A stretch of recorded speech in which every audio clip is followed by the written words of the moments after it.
Hello everybody, Andy here again. Well, today I'm just going to do a quick vlog really, hopefully. As you might see, sort of slightly different surroundings. I thought I'd use the video camera, a different part of the house maybe, but at least it's somewhere a bit different, a different viewpoint. And today I'm going to talk about real life documentaries, because I did mention the other day in a blog all about bias and getting away from bias. One of the things I've noticed recently, so once again this is a UK thing, but I'll be interested to know if anyone else has noticed this across the world on your TV channels, your broadcasting channels, satellite channels, whatever it may be.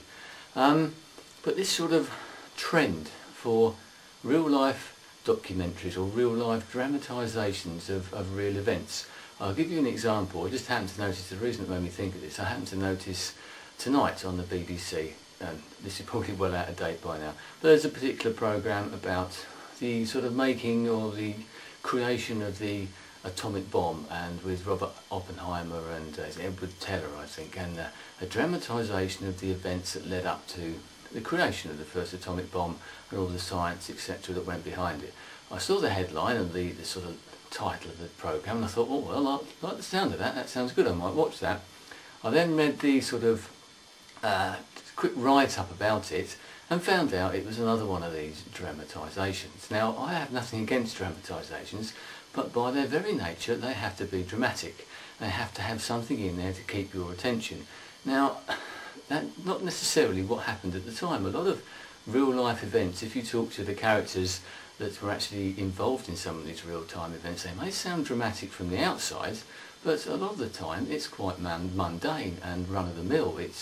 They're things that sort of creep up on you. They don't happen quickly, they evolve over time. And some of these documentaries, dramatisations, I keep using the word documentary, I shouldn't use that, I should use dramatisations, distort things very slightly. They have to put something in there, whether it be a love interest or something along those lines, or have to spice the story up in one way or other, put a bit of controversy in there as well, or controversy, I never know which way to say that word, to sort of keep everyone's interest, to get it on the TV in the first place.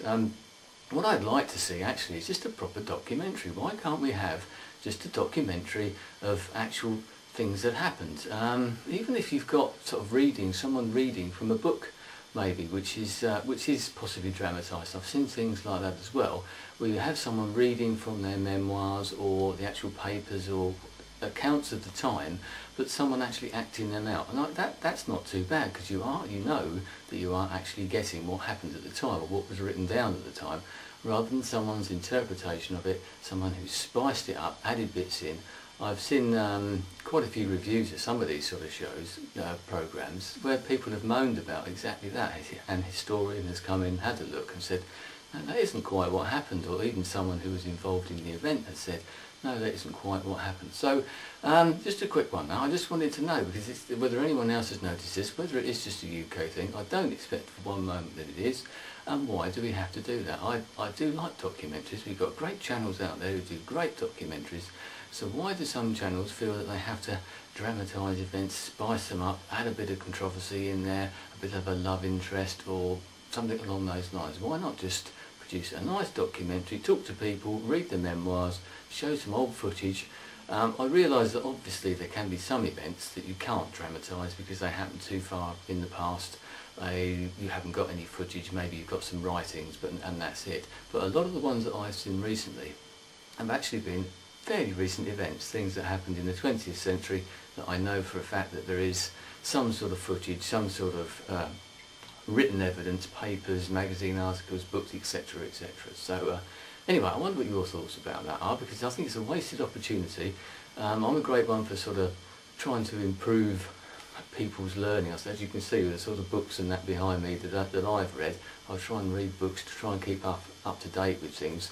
I like to have the truth, as I've expressed before, and I don't like people distorting the truth just to get a few more viewers onto a TV programme, to maybe get a bit more money for advertising, and that's another problem, isn't it? But anyway, I'm not going to go down that road, but you think I might be leading now. So thanks for your time. I'd be very interested to know if anybody else feels the same way, whether anyone else has actually noticed this as well, and whether it's the same in your country where you are. I'm sure some of these BBC programmes do get shown abroad anyway, so have you seen any of them? I must admit, I tend not to watch them, but that's just me.